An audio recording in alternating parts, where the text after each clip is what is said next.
I'm Nazrin Veronica. Today I'm going to be reacting, I guess, to some videos of Ava Santina or Ava Evans. People call her different things. If you don't know who this is I think she may be a journalist or a political commentator or something like that. I don't know what she is. She hates men. I am convinced that she hates men. She's a regular contributor to Talk TV. I've seen her on the BBC as well. And every time men are brought up, for some reason, you can just see the hate in her eyes as she's talking about them. She's smirking when they're talking about men's problems and, all issues surrounding how hard it is to be a man. She's just insufferable, and I actually cannot stand this woman. I've never met her, but I don't think I need to. So recently there was quite a scandal. Ava Santina, as I said, always goes on the news and mainstream media and talks about how men's problems don't really exist and they're all because of men, and women's problems are because of men, and men's problems because they don't treat women well enough, things like that. Just a load of rubbish, basically. She just spouts bullshit. And obviously, if you're a man watching a woman shame you and make out that all of your problems are because of you and all of women's problems are because of you too, you would get angry, right? So I think any anger that men have towards her is fully justified because I feel it on men's behalf. But an ex-GB News presenter, Laurence Fox, he's actually an acquaintance of mine. He recently appeared on GB News and spoke about Ava Santina. Now, I believe the things he said in this interview are completely justified. I actually am with him as a woman. I think he makes a fair point, but let's listen and you can make your own judgment. We're past the watershed, so I can say this. Show me a single self-respecting man that would like to climb into bed with that woman, ever, who wasn't an incel, who wasn't a cucked little incel. That little woman has been spoon-fed oppression day after day after day after day, starting with the lie of the gender wage gap. And she sat there and I'm going like, if I met you in a bar and that was like sentence 3, chances of me just walking away are just huge. We need powerful, strong, amazing women who make great points for themselves. We don't need these sort of feminist 4.0. They're pathetic and embarrassing. Who'd want to shag that? Oh, Laurence. Well, look, she... Sorry, I'm just going to provide a touch of balance from her because she did actually respond to this earlier today, saying that she regretted her comments, but she didn't apologise. Yes, so there you go. And she's a very beautiful woman, Laurence. Very beautiful woman. There you go. Although I'm probably not.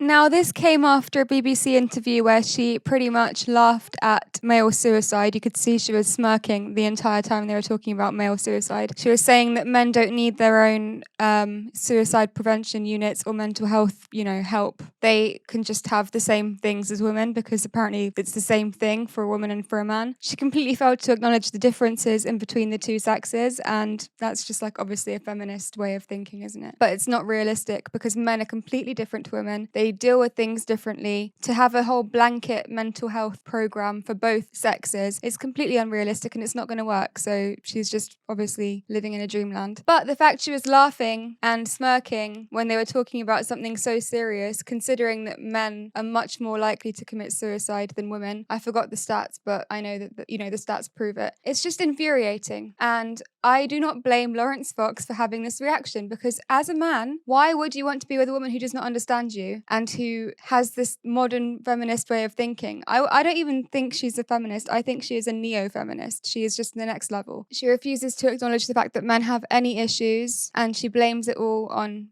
them as opposed to, maybe some of them have something to do with women. Definitely. But she refuses to acknowledge that because apparently women are perfect and men are not. So yeah, I agree, Laurence Fox. Who would want to shag that?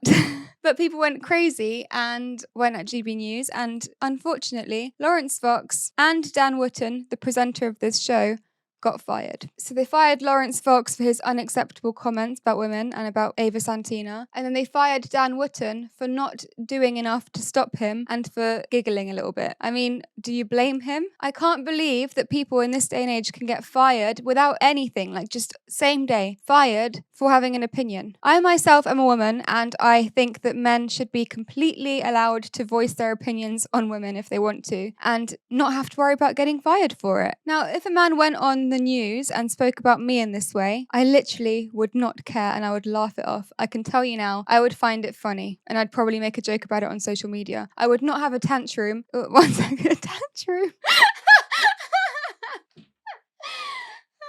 One sec.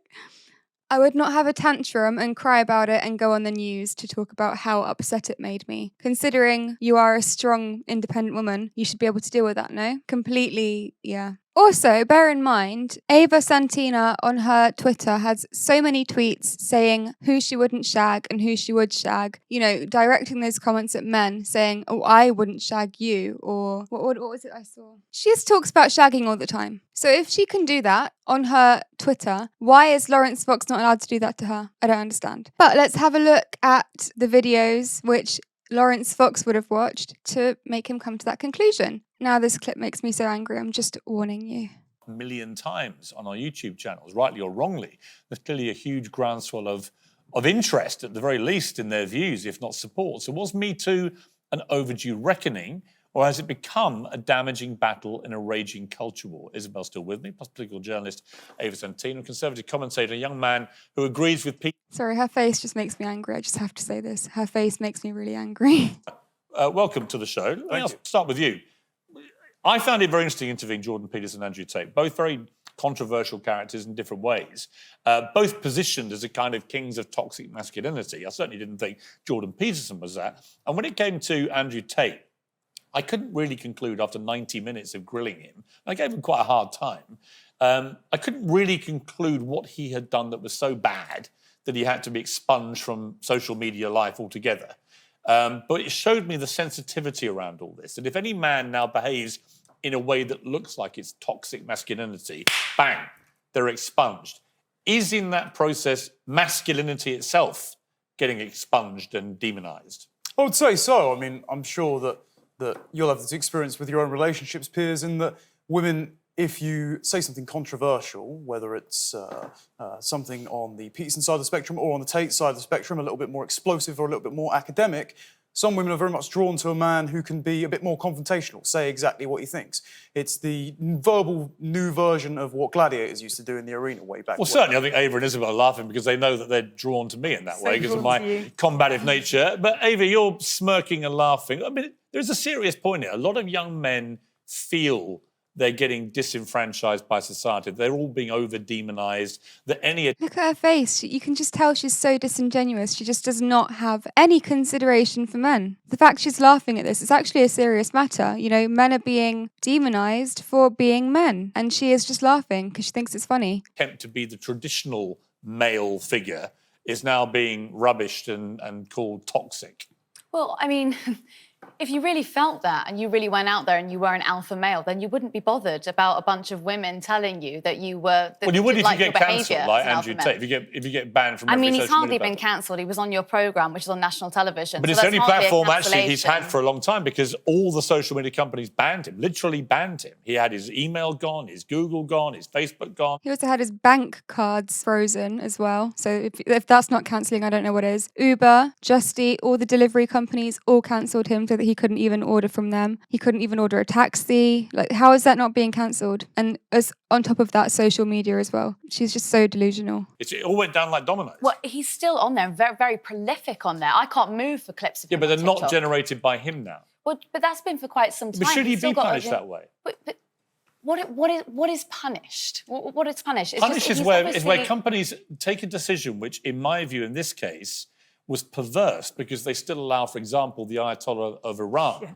to have a Twitter account. Yes. So there's no consistency here at all. Well, but however, we love a bit of free market. I'm sure you do, judging by that suit, which is lovely. But, you know, social media companies are private companies. You're not they can do objectifying, whatever they can do I'll whatever take all the they like. objectification I like. Of course you will, yeah. All right, Isabel. She's just unable to see things from a man's point of view ever. She's incapable of doing that, it seems. I don't know what's wrong with this woman, but she is so narcissistic and self-absorbed, and she thinks that women are the only creatures that roam this earth, I think. How can you not have any consideration? How can you not just say, okay, although I don't like the guy, I don't believe that should have been done to him because it's wrong. She can't do it. She has to argue. She can't just admit when something's not right if it doesn't suit her purpose, if it doesn't suit her argument. Your point about, if men were that alpha, then they wouldn't be that bothered by this, doesn't really help us when it comes to boys growing up. And that is one of my worries, that for teenage boys now, they are so terrified of the consequences of putting a foot out of line. It's hard enough being a young teenager, working out how things are, working out how to do dating and all of that, without the terror that... Listen to this. If you touch in the wrong place at the wrong time, you may find that your whole life is destroyed. See, I and there like is that far terror. too much. Well, I like that. As a I mother think of that a men should teenage be boy, I frightened. don't like that. She's just shown herself up completely. See, I like that, Tara. I like that. I think men should be frightened. Can you believe what she is saying on live TV? Is she okay in the head? And they're talking about teenage boys, young boys, who are just figuring out dating. She wants them to be terrified. What the hell? She is so sadistic. I cannot believe what I'm hearing right now. But it's good because she's just completely showed herself up now. So, yeah. I do. The most thing I've ever That heard. is I think that awful. men should be frightened I think to you'd touch feel women in a way differently that if you they're were not comfortable with. But we're talking about Yeah, but we're not talking teenage about. years, We're not children. talking about. We're talking Yeah, but about it's an young interesting thing children. that you see. I would say that attitude actually is part of the problem too. That is that's to me toxic femininity. It is. That is saying you should all be terrified, you men, if you put one. Of assaulting. Well, I think we all understand what sexual What is assault an is. assault? What Isabel's talking about is that young teenage clumsiness really in many hard. cases, which is now being recategorized as assault. Is that a problem? It's not being recategorised as assault. It's always been assault. It's just we're finally talking about it. I don't agree with that. That's But ridiculous. Teenage boy fumbling with A touch teenage on the girl knee. is not, Not it's even not that. in most cases assault, is Do it? you remember Aziz Ansari, right? Half the heels of MeToo, half the heels of Harvey Weinstein rightly being dragged through the courts, and he should have got way worse than just prison time, in my opinion. Aziz Ansari had a consensual relationship with a woman. She felt a bit awkward, and afterwards rescinded consent, and he was lumped in, and he had his career. No, I'm with you on that one. cancelled. I'm with So you. then why should men be afraid of that? Because he didn't touch her without consent, did he? No, but she But rescinded his consent, and how are she young saw boys that supposed to then as the same navigate thing. this, the whole Yeah, I thing? agree. I'm thinking you of need to my have- teenage son. He's 14, 15. What's he supposed to say? Would you mind if I put Isabel, my you are an hand- extremely I mean, come strong on, woman. I come know on. in your house you're teaching them the difference between assault and then Of coming on course, to of someone. course. I know you are. But what we're talking about is it's been very interesting watching the Me Too movement and the Time's Up movement, how it's all developed. Because a lot of very bad people, Harvey Weinstein and others, got their due comeuppance. We can all agree with that. Yeah. This is not even something to be debated. We're really talking about the grey line, right? Where is that grey line? Yeah. How do you navigate it? When you're an experienced adult and you've been around the block in many ways, you can navigate that much more intelligently.